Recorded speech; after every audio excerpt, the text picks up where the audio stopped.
전통의 아름다운 이야기가 어우러지는 공간, 국악사랑입니다.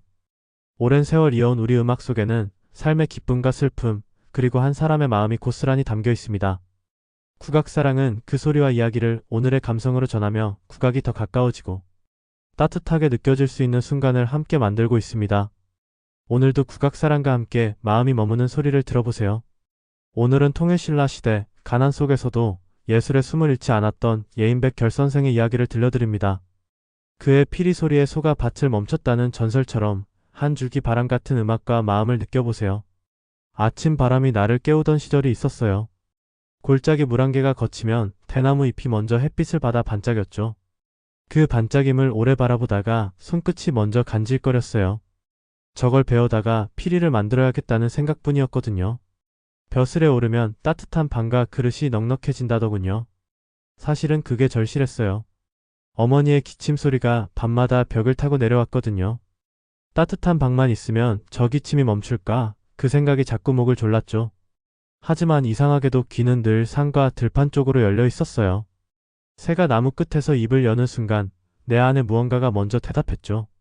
나한테 필요한 건 이름 앞의 풍계가 아니라 수만 모금이었어요. 숨이 지나가며 남기는 길, 그 길을 소리라고 불렀어요. 나는 그 길을 따라 걸었죠. 어머니의 기침 소리가 들려와도요. 대나무를 고르는 일부터가 공부였어요. 갓 돋은 푸름은 향기로웠지만 속이 아직 여물지 않았죠. 너무 바른 줄기는 가볍게 툭 부러지곤 했어요. 그래서 물가에 서서 균열을 살피고 마디를 눌러보며 기다렸어요. 손등에 대어 온기를 재고 귀에 대어 속울림을 들어봤죠. 그때마다 마음속에서 작게 울리는 소리가 있었어요.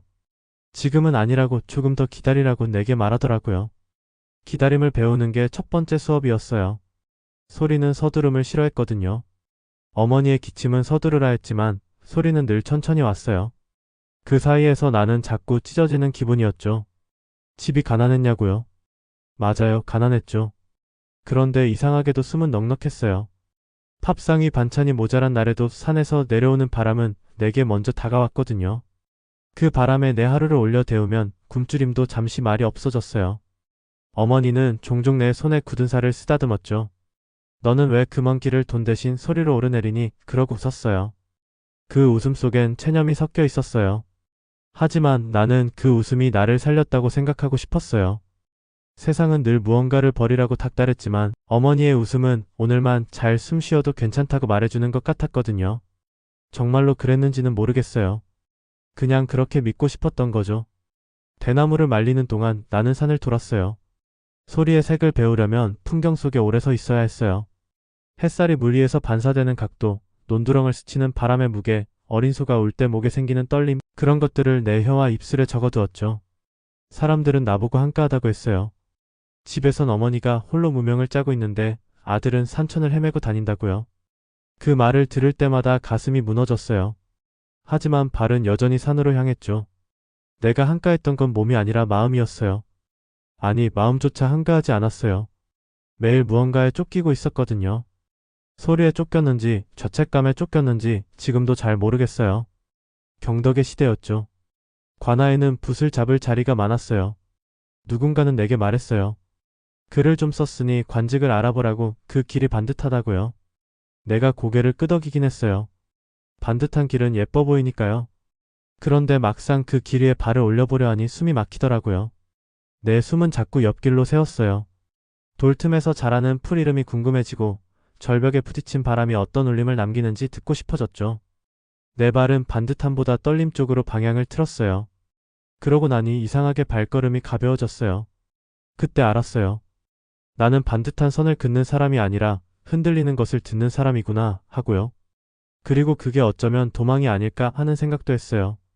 어머니 곁을 떠나는 변명 같은 거요. 첫 피리를 깎던 날을 아직도 기억해요. 칼끝이 마디를 스칠 때마다 심장이 먼저 움찔했죠. 얇아지면 소리가 멀어질까봐, 두꺼우면 숨이 갇힐까봐 손이 끝없이 망설였어요. 그래도 숨을 불자 작은 울음이 피리 속에서 태어났어요. 그 울음이 순간 나를 멈춰 세웠죠. 나도 모르게 고개를 숙였어요. 마치 사람을 처음 만났을 때처럼 인사를 했죠. 잘 부탁해요. 그렇게 속으로 말했어요. 그날 해질녘 들판에 나가 첫 소리를 길게 뽑았어요. 먼 데서 까마귀가 날아올랐고 가까이 있던 아이가 뛰다 멈췄죠. 아무 일도 아니었지만 내게는 세상 전부가 달라진 것 같았어요. 소리가 세상을 살짝 비껴가며 쓰다듬는 걸 처음 보았거든요. 그날 밤 집에 돌아가니 어머니는 이미 주무시고 계셨어요. 작은 기침 소리가 새어나왔죠. 나는 문 밖에 서서 한참을 그 소리를 들었어요. 이게 맞는 걸까? 자꾸 물었지만 대답은 없었어요. 밤이 오면 별이 목소리를 낮췄어요. 나는 그 낮은 목소리 속에서 높이를 찾았죠. 낮고 높은 것을 번갈아 마시면 숨이 길어져요. 숨이 길어지면 마음이 초조한 말을 줄여요. 그게 나를 살렸어요. 가난이 다시 문을 두드리는 날에도 숨을 길게 뽑으면 그 문소리가 멀어지는 느낌이었어요. 문은 여전히 그 자리에 있었지만 그 문을 두드리는 손의 힘이 약해졌죠. 소리가 문지방을 넘어가는 법을 나는 조금씩 배우고 있었어요. 하지만 정작 넘어야 할 문지방은 따로 있었죠. 어머니의 방문이요. 나는 그 문 앞에서 늘 멈춰 섰어요. 사람들이 내게 물었어요. 왜 그렇게까지 피리를 붙들고 사느냐고요. 나는 대답했죠. 피리 때문이 아니라 숨 때문이라고요. 숨이 없으면 나는 아무것도 아니었어요. 숨이 지나간 자리만이 나를 설명했거든요. 그래서 나는 오늘도 대나무를 만지고 혀끝으로 구멍을 재고 입술의 모양을 바꾸며 하루를 살았어요. 누군가는 그걸 고집이라 했고 누군가는 그걸 미련이라 했죠. 어머니는 그걸 뭐라 불렀을까요? 나는 묻지 못했어요. 대답이 두려웠거든요. 해가 질 무렵이면 들판이 붉게 물들었어요. 농부들의 어깨는 젖어 있었고 소의 숨은 뜨거웠죠. 나는 그게 아름답다고 느꼈어요. 고단함이 아름답다니 참 이상한 말이지만 정말 그랬어요. 땀 냄새와 흙 냄새 사이로 바람이 길을 냈고 그 길로 내 소리가 조심스레 흘렀어요. 그날의 노을은 특히 길었어요. 내가 소리에 더 오래 기대도록 하늘이 천천히 젖어주었죠. 그때 나는 알았어요. 내 음악은 내가 만든 게 아니라 내가 빌려온 거였다는 걸요. 산과 물, 바람과 흙, 그 사이를 나는 잠시 통과했을 뿐이었어요. 그걸 안 다음부터 나는 조금 더 조심스러워졌어요. 소리를 내는 일은 마음을 빌리는 일이었거든요. 하지만 정작 내 마음은 빌려주지 못했어요. 집에 계신 어머니께요. 그렇게 내 첫 계절이 지나갔어요. 가난은 여전했고 사람들의 눈길은 다정했다가도 금세 냉정해졌죠. 그래도 나는 덜 두려워졌어요. 내가 두려워하지 않기로 한 게 아니라 소리가 먼저 내 손을 잡아줬거든요. 손을 잡힌 사람은 길에서 덜 흔들리죠. 흔들려도 넘어지지 않게 되더라고요. 그게 고마웠어요. 그래서 다음 날도 그 다음 날도 나는 같은 들판에 나갔어요. 어제와 같은 바람은 없었고 오늘과 같은 흙도 없었어요. 매일이 처음이었어요. 그래서 매일이 좋았어요. 그리고 매일이 죄책감이었어요. 며칠 뒤였죠. 고을에서 글 읽는 자를 뽑는다며 소식이 돌았어요. 나도 아는 얼굴 몇이 이름을 올렸고 누군가는 내 등을 떠밀었어요. 너도 가보라고. 내가 가진 글이면 자리 하나쯤은 얻을 수 있다고 했죠. 나는 그 말을 듣고도 바로 대답을 못했어요. 마음 한쪽이 흔들렸거든요. 따뜻한 방, 비 오면 젖지 않는 처마, 그늘이 넓은 마당, 그리고 약을 살 수 있는 녹봉. 그런 말들이 머릿속에 줄줄이 서 있었어요. 어머니의 기침이 또 들렸어요. 벽 너머로요. 그때 이상하게도 혀끝에 대나무 맛이 돌았어요. 칼로 마디를 깎을 때 나는 그 쌉싸래한 맛이요. 그 맛이 내게 조용히 묻더라고요. 그 길로 가면 숨은 어디로 두겠냐고요. 나는 대답했어요. 숨을 잃어도 어머니를 지킬 수 있다며. 하지만 목소리가 떨렸어요. 거짓말이었거든요. 사람들은 나를 아깝다고 했어요. 내 인생을 걱정해 주었죠. 고마웠어요. 하지만 그 걱정은 내 숨을 대신 쉬어주지 못했어요. 남의 걱정은 되게 따뜻하지만 내 숨은 내 입술을 찾아오거든요. 그날 밤 나는 피리를 무릎 위에 올려두고 한참을 가만히 있었어요. 아무 소리도 내지 않고요. 아무것도 하지 않는 시간이 가끔은 필요하더라고요. 움직이지 않아야 들리는 소리가 있어요. 멈춰야 보이는 길이 있죠. 그날 나는 멈춘 채로 속으로 아주 길게 숨을 마셨다가 내쉬었어요. 그러고 나니 마음이 한쪽으로 천천히 기울었어요. 벼슬길이 아니라 숨의 길 쪽으로요. 나는 내일도 밭둑에 서서 소리를 내기로 했어요. 비겁한 선택이라는 걸 알았어요. 어머니를 핑계로 벼슬길을 피하면서 정작 어머니를 위해서는 아무것도 하지 않는 거니까요. 그래도 나는 그 길을 택했어요. 어머니는 그 얘기를 듣고 고개를 끄덕였어요. 내가 편하면 됐다고요. 그 한마디가 가슴을 찔렀어요. 나는 편한 게 아니었거든요. 그냥 다른 걸 선택할 용기가 없었을 뿐이에요. 다음날 아침 나는 새 피리의 구멍을 조금 바꿨어요. 낮은 소리가 더 깊게 머물 수 있게요. 낮은 곳에 기를 내면 높은 소리도 덜 아프게 올라가요. 그걸 알기까지 오래 걸렸어요. 예전엔 높이만 보고 올랐다가 숨이 끊어졌거든요. 사람도 소리도 집도 마을도 낮은 곳에 뿌리를 내리고 있었어요. 나는 그제야 고개를 숙였어요. 숙인 고개로 들판을 보니 어제 보지 못한 것들이 한가득이었어요. 바람이 밀고 나가며 만든 결, 소발굽이 남긴 반달, 호미가 그은 얕은 상처, 그런 것들이 다 소리의 모양처럼 보였죠. 세상은 이미 꼭 보였어요. 나는 그걸 읽기만 하면 됐어요. 하지만 정작 읽어야 할 곡보는 따로 있었죠. 어머니의 얼굴에 깊어지는 주름이요. 나는 그걸 읽지 않으려 애썼어요. 소문은 금방 돌죠. 피리를 부는 뜨내기가 있다는 말이 장터에 퍼졌어요. 나는 뜨내기였고 그러면서도 늘 같은 자리에 있었어요. 소리는 늘 그 자리로 돌아오니까요. 장정들이 멈춰 서서 내 숨을 훔쳐들었고 아이들은 따라 불다침을 흘렸어요. 장사꾼은 장부를 덮고 손가락으로 박자를 탔죠. 사람들은 모두 자기 삶을 잠시 내려놓고 내 숨을 빌려 마셨죠. 그들은 고맙다고 했고 나는 더 고맙다고 했어요. 내 숨이 누군가의 어깨를 잠깐이라도 가볍게 했다는 걸 그때 처음 알았어요. 그걸 알자 더 조심해졌어요. 소리는 칼과 같아요. 잘 쓰면 살리고 서두르면 베이더라고요. 그래서 나는 더 느리게 불었어요. 느리게 불수록 멀리 갔거든요. 어머니에게만 미처 닿지 못했어요. 같은 집에 살면서도요. 그 즈음 어떤 노래가 내 안에서 자랐어요. 팩번의 매듭이 달린 줄 같았어요. 묶인 삶을 풀어내는 노래였죠. 이름을 묻는 이가 있어 나는 웃으며 대답했어요. 내게는 그냥 숨이었는데 사람들은 그걸 노래라 불렀죠. 팩결가라는 이름이 붙었고 나는 그 이름을 내 것처럼 품었어요. 사실 이름은 언제나 뒤에서 걸어오더라고요. 내가 먼저 한 건 없었어요. 다만 들었고 기다렸고 고개를 숙였을 뿐이에요. 그리고 도망쳤죠. 진짜 풀어야 할 매듭 앞에서요. 어느 장날 오후였죠. 햇빛이 너무 밝아 눈을 가늘게 뜨고 서 있었어요. 땅은 뜨거웠고 사람들의 그림자는 짧았죠. 나는 그 뜨거움 위로 아주 얇은 그림자를 하나 더 얹고 싶었어요. 숨을 모아 낮게 깔고 바람이 들고 가도록 길게 펼쳤어요. 그때였어요. 멀리서 쩔걱쩔걱 쟁기 끄는 소의 발소리가 다가오더니 어느 순간 조용해졌어요. 나는 고개를 들었죠. 소가 멈춰 서서 나를 보더라고요. 눈이 커다랗고 고요했어요. 소는 아무 말도 하지 않았고 나도 아무 말도 못했어요. 농부가 소의 목덜미를 다독였지만 소는 한동안 그대로 서 있었어요. 그 고요 안에서 내 숨도 멈칫했어요. 그 순간 이상한 생각이 들었어요. 이 소도 매일 같은 길을 걷고 같은 일을 하고 주인의 채찍 아래서 고개를 숙이며 살아가는구나. 나처럼. 우리는 똑같이 고단했어요. 똑같이 묶여 있었죠. 그 순간을 나는 오래 기억해요. 피리가 소를 멈춘 게 아니었어요. 소와 내가 같은 슬픔을 마신 거예요. 같은 슬픔을 마시면 같은 곳을 보게 되더라고요. 그게 전부였어요. 사람들은 전설이라고 했고 나는 그냥 고개를 숙였죠. 소가 먼저 내게 인사해준 날이었어요. 아니, 우리가 서로의 고단함에 인사한 날이었죠. 그날 저녁이었어요. 집으로 돌아오는 길 하늘이 서늘했죠. 별빛이 또렷했고 개울물이 낮게 울었어요. 나는 발을 천천히 옮기며 오늘의 소문을 떠올렸어요. 피리 소리의 쟁기가 멈췄다느니 소가 귀를 기울였다느니 별별 말이 들렸죠. 사람들의 말 속에서 나는 내 숨을 다시 찾았어요. 과장된 말들 사이로 작은 진실 하나가 빛났죠.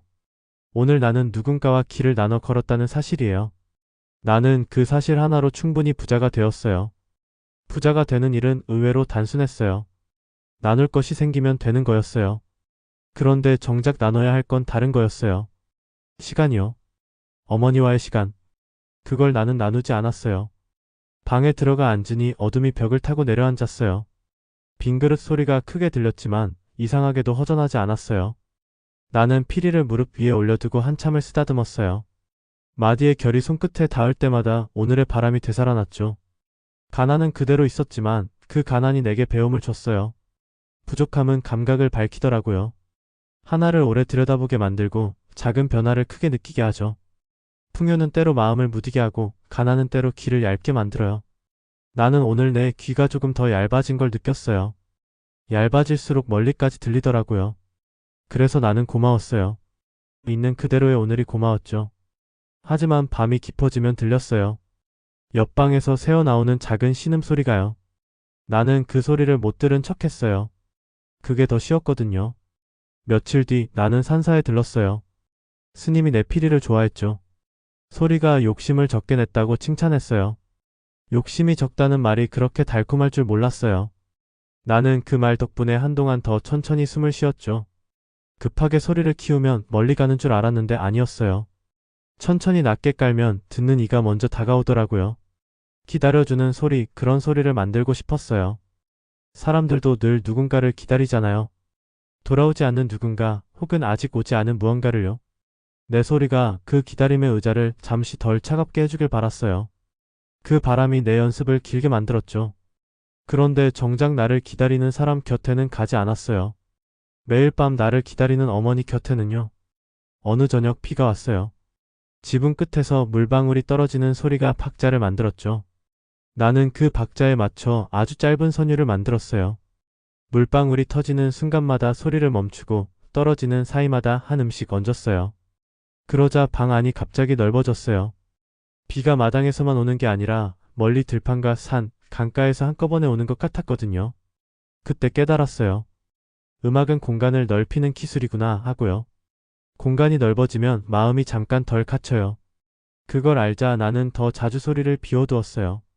비워둔 자리에 듣는 이의 마음이 들어오더라고요.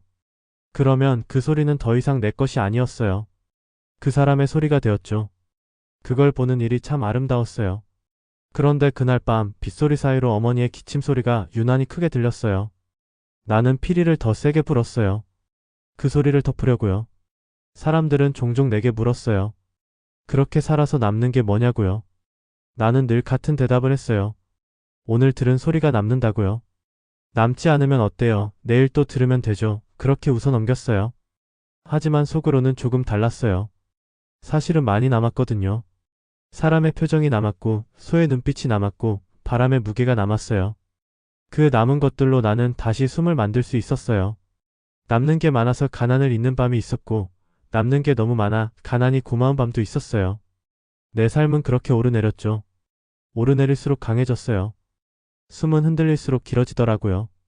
하지만 정작 남겨야 할 건 다른 곳에 있었어요. 어머니 곁에요. 나는 거기엔 아무것도 남기지 않았어요.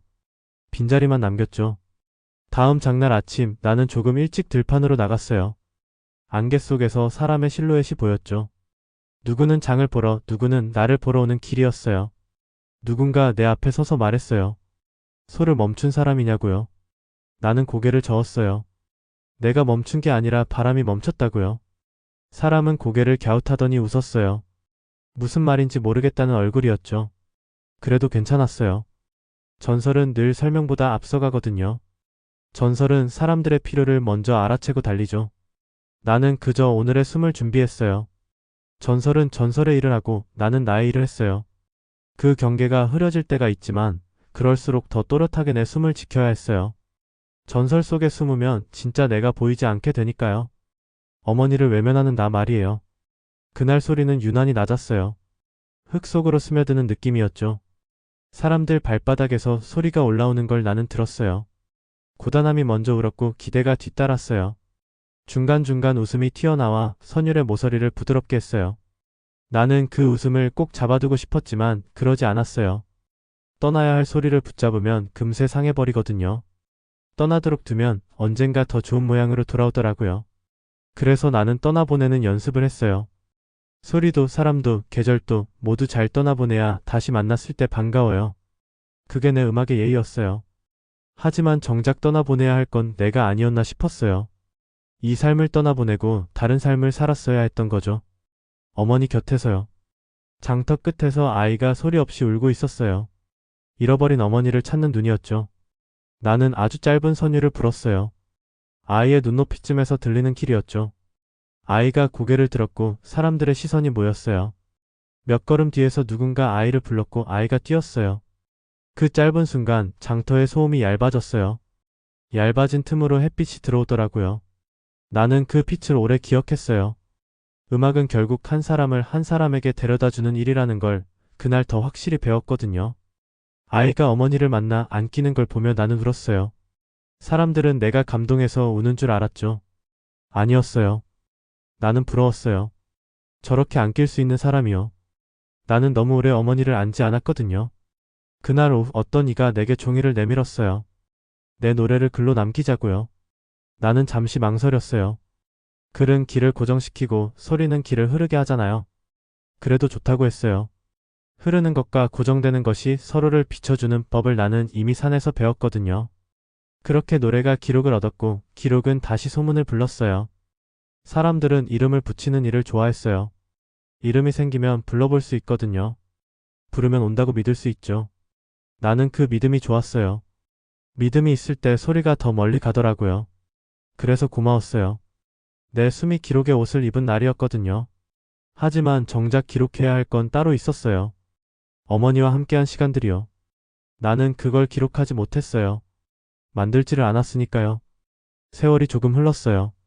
내 머리카락은 더 가벼워졌고 손등의 결은 더 깊어졌죠. 여전히 나는 새벽에 일어나 대나무를 만져요. 고른 뒤에는 기다리고 깎은 뒤에는 듣고 부는 동안에는 비워요. 과정은 변하지 않았어요. 변한 것이 있다면 옆방이 조용해졌다는 거예요. 어느 날 아침 어머니가 깨어나지 않으셨거든요. 그날도 나는 들판에 나가 있었어요. 소리를 만들고 있었죠. 돌아왔을 때 어머니는 이미 차가웠어요. 마지막 말도, 마지막 손길도, 마지막 눈빛도 나는 놓쳤어요. 사람들은 나를 위로했어요. 효자였다고 어머니가 자랑스러워했을 거라고요. 나는 고개를 끄덕였어요. 하지만 알고 있었죠. 나는 효자가 아니었어요. 도망친 아들이었죠. 장례를 치르는 동안 나는 한 번도 피리를 불지 않았어요. 입술에 대기만 해도 숨이 막혔거든요. 이 입술로 소리를 만드는 동안 어머니는 혼자 아파했어요. 이 손으로 대나무를 깎는 동안 어머니는 혼자 무명을 짰죠. 이 귀로 바람을 듣는 동안 어머니의 기침 소리는 멀어졌어요. 내가 소리로 만든 모든 길이 갑자기 부끄러워졌어요. 정작 가까운 사람에게는 한 번도 가지 않은 길이었거든요. 사람들은 내게 물었어요. 당신의 가장 큰 업적이 뭐냐고요?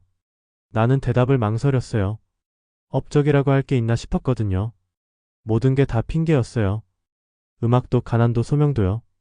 나는 그냥 무서웠던 거예요. 가까운 사람을 제대로 사랑하는 겨. 49제가 끝나고 나는 다시 피리를 들었어요. 하지만 소리가 달랐어요. 예전처럼 멀리 가지 않았죠. 숨이 막혀서 나오지 않는 게 아니었어요. 나가고 싶지 않아 하는 거였어요. 소리가 내 안에서 울부짖고 있었거든요. 왜 이제야 우느냐고, 왜 그때는 안 울었느냐고요. 나는 대답하지 못했어요. 그냥 울었어요. 들판 한가운데서 한참을 울었죠. 지나가던 농부가 멈춰 섰다가 조용히 돌아갔어요. 그날 이후로 내 소리는 변했어요. 더 낮아졌고 더 떨렸고 더 아팠어요. 사람들은 말했어요. 소리가 더 깊어졌다고요. 나는 웃지 못했어요. 깊어진 게 아니었거든요. 그냥 늦어진 거였어요. 너무 늦게 알아버린 거였죠. 이제 나는 안다고 생각해요. 음악은 나를 드러내는 일이 아니라 세상을 통과시키는 일이라는 걸요. 하지만 이제는 또 알아요.